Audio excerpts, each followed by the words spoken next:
More often than not, whenever we determine it's a good fit, it is in fact a good fit.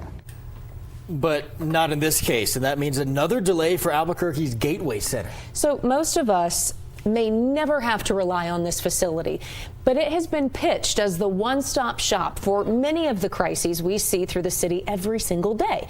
And it's faced plenty of setbacks over the years, including this latest one. Cassie Foote spoke to Gateway representatives about this new problem. You could say the timelines for this multi-million-dollar, years-long project have been pretty loose. Yes, ever since the city bought the 570,000 square foot facility on Gibson in April of 2021, the city is building different parts of the center in stages. Some of the goals listed on its website here are far overdue, including the latest unfulfilled goal, the Medical Sobering Center. Crews wrapped up construction of that wing with a big party this past November, expecting it to serve patients by the end of last year. It's designed to take the burden off our emergency rooms by giving people a safe place to sober up with medical supervision. Listo Health, formerly known as Zolfi, was supposed to be the service provider.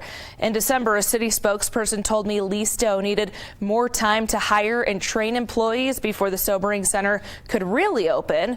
But today we learned the city has terminated that contract. If we look at it more that it's important that we have the correct provider to offer the services that are needed by the community, then we should open with a provider who can provide those services. We wanted to reach out to Listo officials to get their side of the story, but that's almost impossible because a quick search of Listo doesn't bring up really anything.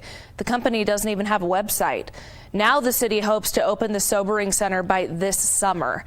Today, a city spokesperson claimed this is the only center to be delayed at the Gateway, but we have reported on others over the years, including zoning challenges and asbestos in the building, which significantly pushed back timelines. Mayor Tim Keller acknowledged those hurdles during the celebration of the Sobering Center's alleged opening last year. So you see us, granted, it took 7 years, but you see us filling these gaps in the system to build something that, frankly, Albuquerque should have always had.